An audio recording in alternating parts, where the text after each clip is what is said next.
Der støder hun mig pludselig fra sig med foden, springer op og trækker i klokkestrengen, hvor efter 3 unge, slanke nærerinder, der er som snittet ibenholdt og helt klædt i rødt atlask, træder ind, hver med en strikke i hånden.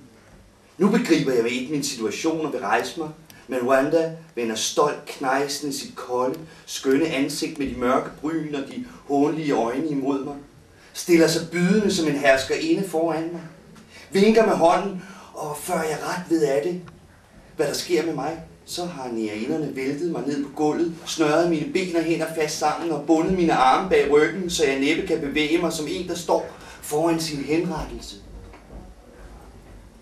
Giv mig pisken, Heidi, befaler Wanda med uhyggelig ro. Nærerinden rækker den knælende til herskerinden. Bind ham til søjlen! Nærerinderne rejser mig op, slår et tykt reb om mit legeme og binder mig stående til den massive søjle, der bærer himlen over den italienske seng. Så forsvinder de med et, som havde jorden opslugt dem. Wanda træder hastigt hen til mig.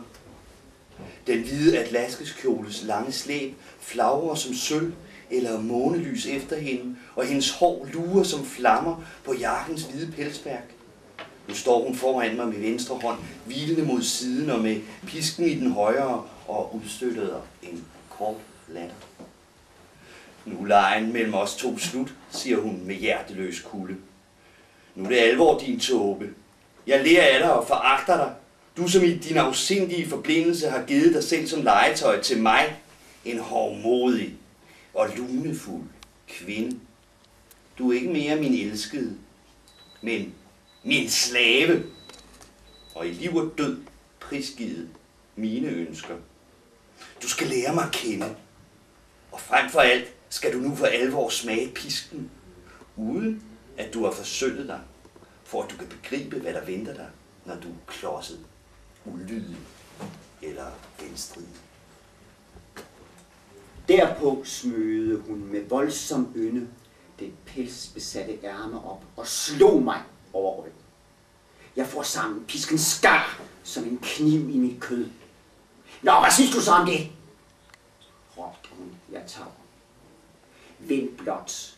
Du skal komme til at klynke som et hund under pisken, troede hun, og begyndte samtidig at piske mig igen. Slagene faldt hurtigt og tæt, og med grusom styrke på min ryg, mine arme og min nakke, så jeg bed tænderne sammen for ikke at skrige op. Nu ramte hun mig i ansigtet. Det varme blod løb ned af mig, men hun grinede bare og piskede videre. Først nu forstår jeg dig, udbrød hun mellem slagene. Det er virkelig en nydelse således at have et menneske i sin magt. Og til med en mand, som elsker mig. For du elsker mig da, ikke? Jeg skal sønderramme dig, og hvert slag skal forstærke min nydelse. Krum dig dog lidt sammen. Skrig, klønk. Hos mig vil du ikke finde barmhjertighed. Endelig lader det til, at hun er blevet træt. Hun kaster pisken væk, lægger sig på ottomanen og ringer. Nærerinderne træder ind. Slip ham fri! Da de løser rebet, falder jeg om på gulvet som et stykke træ. De sorte kvinder ler og viser deres tænder. Løs strikken om hans fødder. De gør det. Jeg kan rejse mig op. Kom hen til mig, Gregor. Jeg nærmer mig den skønne kvinde, der endnu aldrig har forekommet mig så forførende i sin grusomhed og hån som i dag. 1 skridt til, befaler Wanda. Knæ og kys min fod. Hun strækker sin fod frem fra den hvide atlaskesø, og jeg, oversanselige tåge, trykker mine læber imod. Du vil ikke få mig at se hele den næste måned, Gregor, siger hun alvorligt. For at jeg kan blive fremmed for dig, og for at du lettere kan finde dig til rette i din nye stilling over for mig. Du skal i løbet af denne tid arbejde i haven og afvente mine befalinger. Og nu, march, slave! I haven, i det lille vildnis, findes der en lille yndefuld eng, hvor et par tamme rådyr græsser fredeligt. På denne eng står en Venus-statue i sten. Originalen står i Firenze, tror jeg. Denne Venus er den skønneste kvinde, jeg har set i mit liv. Det siger ganske vist ikke så meget, for jeg har kun set få smukke kvinder. Ja, overhovedet kun få kvinder. Og er også i kærligheden blot en dilettant, som aldrig er kommet videre end fundamentet og første akt. Men hvorfor i det hele taget tale i superlativ? Som om det der er smukt kunne overgås. Nå, nok om det. Altså, denne Venus er smuk. Og jeg elsker hende så lidenskabeligt, så sygeligt, inderligt, så vanvittigt, som man kun kan elske den kvinde, som besvarer ens kærlighed med et evigt, uforanderligt, evigt roligt smil af sten. Ja, jeg tilbeder hende ligefrem. Ofte ligger jeg, når solen skinner, nede på krattet under en ung bøs skyggefulde krone og læser. Ofte besøger jeg også om natten min kolde, grusomme elskede og lægger mig på knæ for hendes med ansigtet presset mod de kolde sten, som hendes fødder hviler på. Og jeg tilbeder hende. Det er ubeskriveligt, når månen, der netop er i tiltagende, stiger og svømmer mellem træerne. Der står det som forklaret og synes at bade sig i dens bløde lys. En gang, da jeg gik tilbage fra min andagt, langs en af alléerne, der fører til huset, så jeg pludselig, kun adskilt fra mig ved det grønne galleri, en kvindelig skikkelse, hvid som sten og oplyst af månens skær. Der forekom det mig, som om havde den smukke marmorkvinde forbarmet sig over mig, legemligt gjort sig og fulgt efter mig. Men jeg blev grebet af en navnløs angst. Mit hjerte truede med at sprænges, og i stedet... Jeg er jo dilettant. Jeg blev som altid hængende ved det andet vers. Nej, tværtimod så løb jeg så hurtigt jeg kunne. Gudinden spørger om mit navn og nævner sit eget. Hun hedder Wanda von Dynajev, og hun er virkelig min Venus. Hun tog plads og frydede sig over min angst, for jeg frygtede hende endnu mere nu. Ved fuld dagslys en henrivende hån spillede på hendes overlæbe. De anser kærligheden og frem for alt kvinden for noget fjendtligt. For noget mod hvilket de forgæves må være dem. Men hvis magt de føler som den sødeste kval, som en pigerne gruserne. En ægte moderne anskuelse. De deler den ikke? Jeg deler den ikke. For mig er helenernes fyre i sanselighed glæde uden smerte. Et ideal, som jeg stræber efter at virkeliggøre i mit liv. For jeg tror ikke på den kærlighed, som kristendommen, de moderne og åndens riddere prædiker. Ja, se de kom grundigt på mig, for at jeg er en kætterske. Jeg er en hedning. Tror du, at kærlighedsgudinden tøvede, da hun faldt for en kises indgang? Disse vers fra Goethes romerske elegi har jeg altid været indtaget i. Kun i naturen findes kærlighed fra den heroiske tid, da guder og gudinder elskede. Dengang fulgte begær efter blik, og nydelse efter begær. Alt andet er kunstigt, affekteret og opdigtet. Først med kristendommen, hvis grusomme emblem korset for mig er noget rædselsfuldt. Er noget fremmed og fjendtligt blevet tillagt naturen og dens uskyldige drifter. Åndens kamp mod den sanselige verden er de moderne menneskers evangelium. Men jeg vil ikke tage del i det. Ja, deres plads skulle være på Olympen, madame. Men vi moderne mennesker tåler nu engang ikke den antikke fyrighed. Og især ikke, hvad kærligheden angår. Ideen om at dele en kvinde, om det så var en Aspasia med andre, oprører os. Vi er lige så nidkære som vores Gud. Derfor er selv den herlige frynes navn for os blevet til et skældsord. Vi foretrækker en tarvelig, bleg, holbeinsk jomfru, som alene tilhører os, frem for en antik, smuk Venus, om hun er nok så guddommelig smuk, men som i dag elsker Adonis, i morgen Paris og i overmorgen forelsker sig i Adonis, og når naturen i os triumferer, når vi i glødende lidenskab hengiver os til en sådan kvinde, betragter vi hendes fyre i livslyst som djævelskab, grusomhed, og vor egen salighed som en synd, vi må bøde for. Også de sværmer altså for den moderne kvinde. For disse stakkels hysteriske kvindefolk, som i søvne jæger et opdigtet mandligt ideal. Som ikke forstår at værdsætte selv den bedste mand og under tårer og kramper dagligt krænker deres kristne pligter. Som bedrager og bedrages, altid søger videre og vælger og vrager, der aldrig er lykkelige og aldrig gør lykkelig. Som anklager skæbnen i stedet for roligt at vedkende sig, at de vil leve og elske som Helena og Aspasia levede. Naturen kender ingen varighed i forholdet mellem mand og kvinde. Noget i fruen? Lad mig nu tale færdig. Det er kun mandens egoisme, der ønsker at begrave kvinden som en skat. Alle forsøg på med hellige ceremonier, eder og overenskomster at skabe varighed i det mest foranderlige, i den foranderlige menneskelige tilværelse, nemlig kærlighed, er mislykkedes. Kan de nægte, at vores kristne verden er gået i forhåndens? Men vil det sige, den enkelte, der gør oprør mod samfundets institutioner, bliver udstødt, brændemærket og stenet. Nu vel, jeg våger det for mine grundsætninger er ret hedenske, og jeg lever mit liv fuldt ud. Jeg giver afkald på jeres hykleriske respekt. Jeg vil hellere være lykkelig. Ham, som har opfundet det kristne ægteskab, har gjort vel i samtidig at opfinde udødelighed.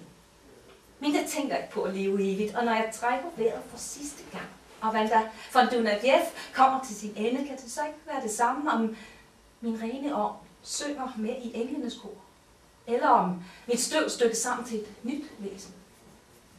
Og når jeg nu ikke kan leve videre, sådan som jeg er, af hvilken grund skulle jeg da forsage? Eller tilhøre en mand, som jeg ikke elsker, blot fordi jeg engang har elsket ham? Nej, jeg vil ikke forsage. Jeg vil elske, hvem der passer mig, og gøre alle lykkelige, som elsker mig. Er det måske hæsligt? Nej. Det er i hvert fald langt smukkere, end hvis jeg glædede mig grusomt over de kvaler, som min charme skaber, og dydigt vendte mig bort fra de stakler, der smægter for mig. Jeg er ung, rig og smuk. Jeg lever muntert, som jeg er, for fornøjelsen og for nydelsen. Mens hun talte, og hendes øjne funklede skælmsk, havde jeg grebet hendes hænder, uden at vide, hvad jeg ville med det.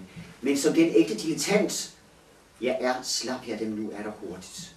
Deres ærlighed fortryller mig, og ikke blot den, men... Er der snørede den fordømte dilettantismes min hals sammen som et reb. Min veninde har beklaget sig over mig. Hun mærker måske, at jeg foragter hende.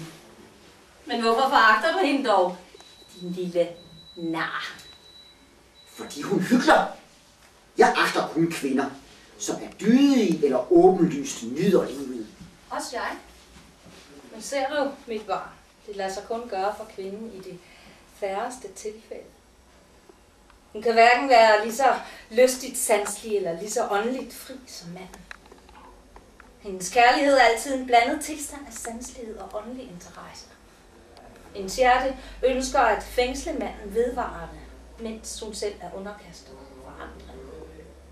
Således opstår splittelse, løgn og bedrag, oftest imod hendes vilje i hendes handlinger og væsen, og fordærver hendes karakter. Det er ganske rigtigt. Den transcendale karakter, som kvinden vil påtvinge kærligheden, fører hende til bedrag. Verden forlanger det samme. Se blot på denne kvinde, som har sin mand og sin elsker i Lemberg, og her har fundet endnu en tilbed. Hun bedrager dem alle, og dog tilbeder de hende, som verden agter hende. For min skyld gerne, hvis blot hun holder dig ude af sin leg. Men hun behandler dig jo som en vare. Hvorfor ikke? Enhver kvinde har instinkt og tilbøjelighed for at drage nytte af sin charme. Og det er virkelig fristende at hengive sig uden kærlighed og nydelse. Det gør hende så dejligt koldblodig. Man forstår bedre at tage vare på sig selv. Og det siger du, Wanda? Ja, hvorfor ikke? I det hele taget gør du bedst i at mærke, hvad du siger. Føl dig aldrig sikker på den kvinde, du elsker. For kvindens natur skjuler flere farer, end du tror. Kvinderne er hverken så gode, som deres beundrere forsvarer tror om dem. Ej, eller så slette, som deres fjender gør dem til. Kvindens karakter er karakterløshed. Den bedste kvinde synker øjeblikkeligt i smudset. Den tarveligste rejser sig uventet til store, gode gerninger og gør sine bagvaskere til skamme. Ingen er så god eller så slet, at hun ikke hver øjeblik er i stand til såvel de mest djævelske, som de mest guddommelige og de smudsigste, såvel som de reneste tanker, følelser og handlinger. Kvinden er netop, trods alle civilisationens fremskridt, forblevet, hvad hun blev skabt som af naturens hånd. Hun har den vildes karakter, der viser sig tro eller troløs. Storsindet eller grusom, alt efter den stemning, der netop behersker ham. Til alle tider har kun den alvorlige uddannelse kunne skabe en sædelig karakter. Og således følger manden stedse, selv i sin egen kærlighed og ondsyndighed, principper. Mens kvinden altid følger kun indskydelser. Glem aldrig dette, og føl dig aldrig sikker på den kvinde, du elsker.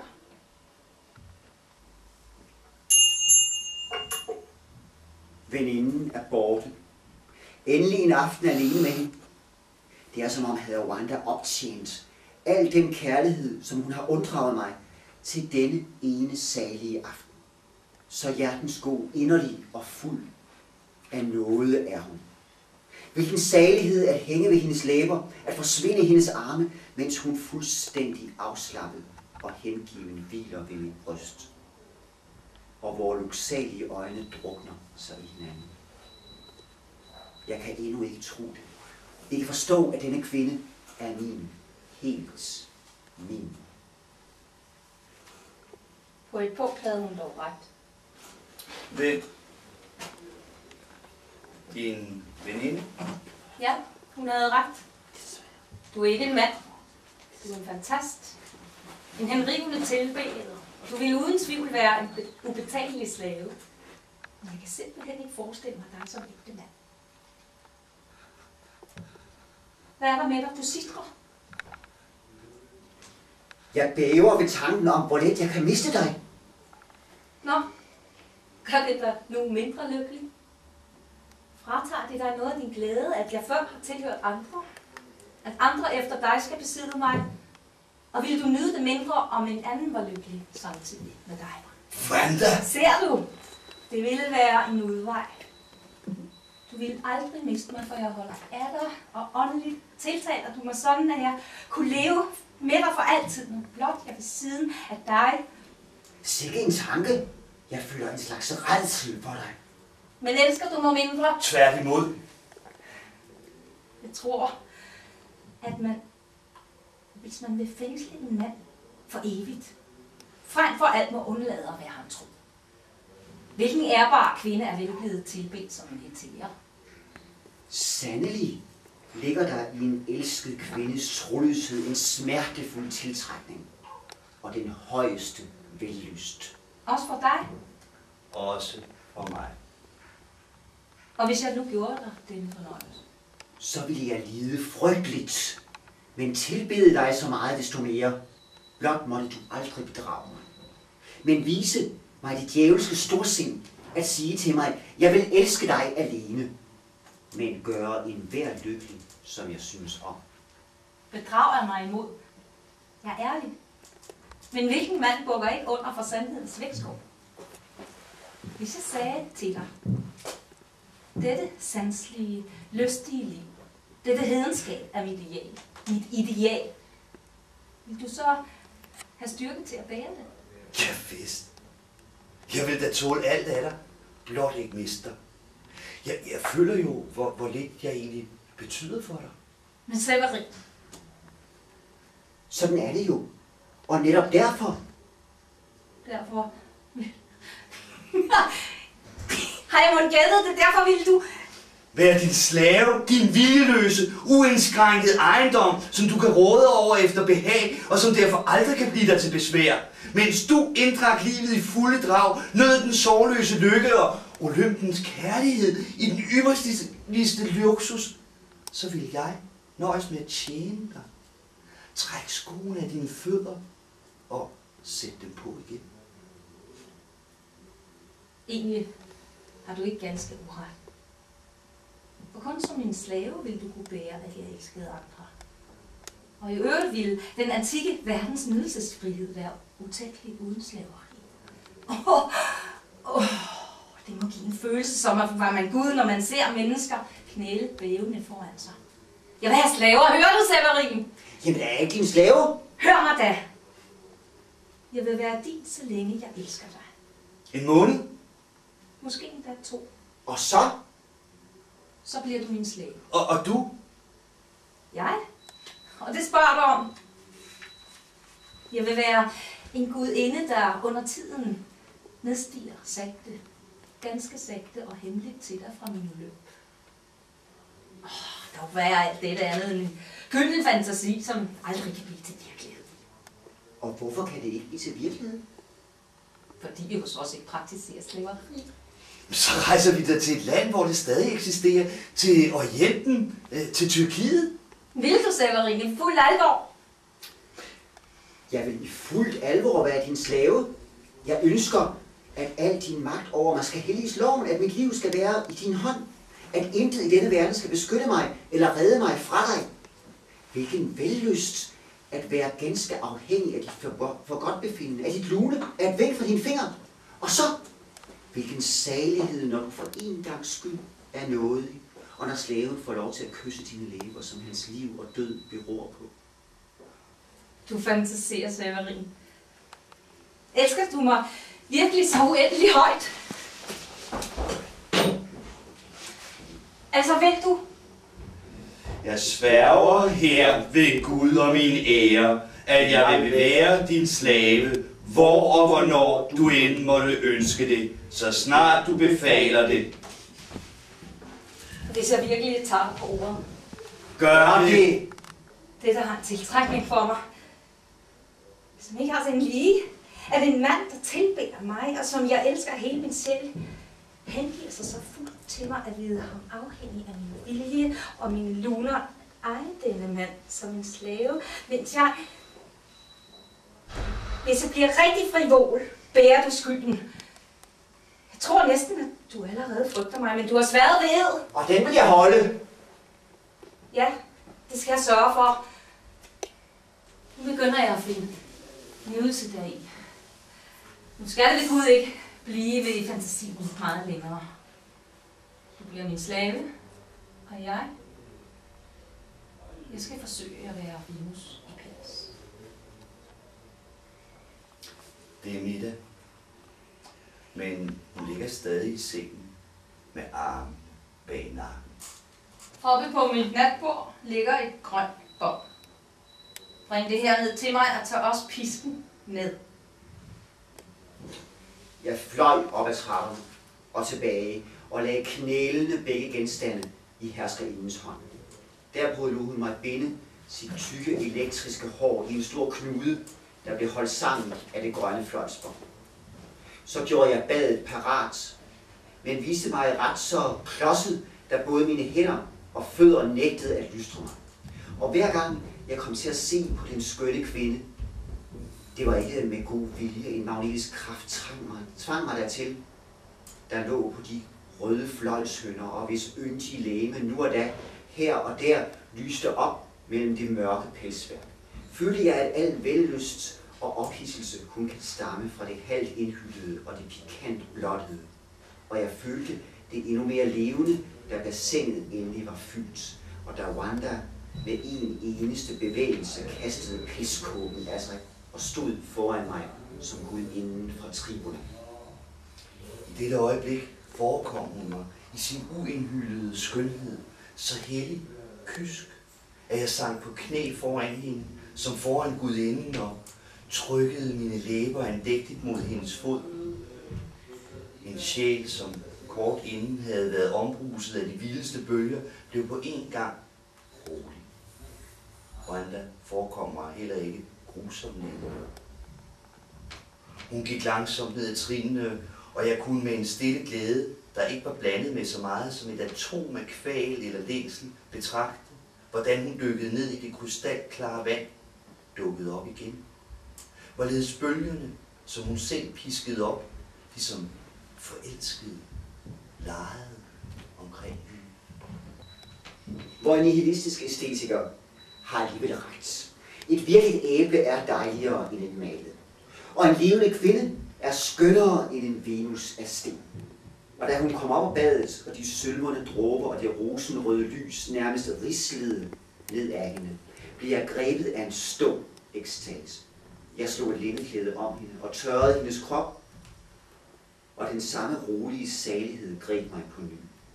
Da hun atter hvilede i sin store fløjlskåbe på hønderne, med den ene fod på mig som på en skammel, og smøg sin kolde marmorkrop begærligt i det elastiske solskin. Hendes venstre arm, som hun støttede sig på som en sovende svane, var gemt i pelsens mørke ærme, mens den højre skødesløst legede med pisken. Mit blik gled tilfældigt hen over det massive spejl, der hang på væggen overfor. Og jeg skreg op, for jeg så os som et billede i den gyldne ramme. Og dette billede var så vidunderligt smukt, sælsomt, fantastisk. Jeg blev grebet af en dyb sorg ved tanken om, at dets linjer og farver skulle opløse sig som tåge.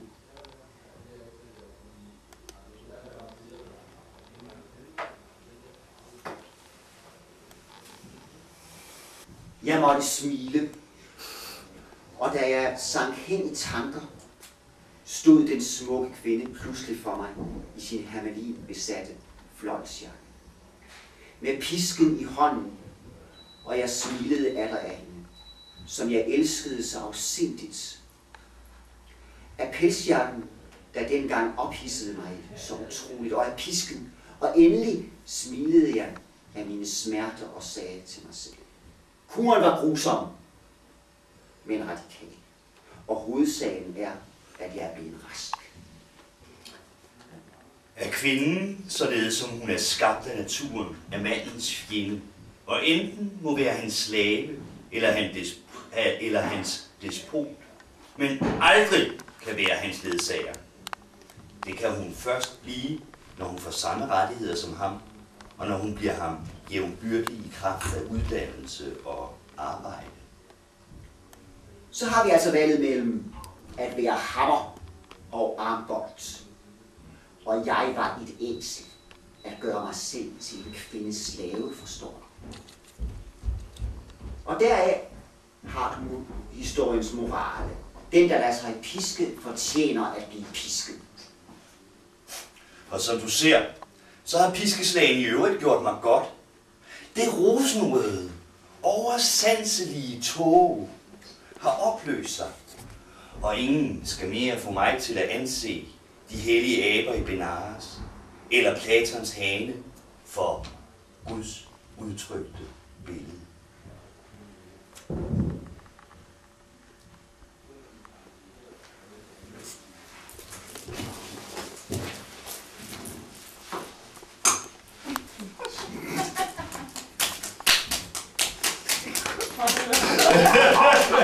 Det var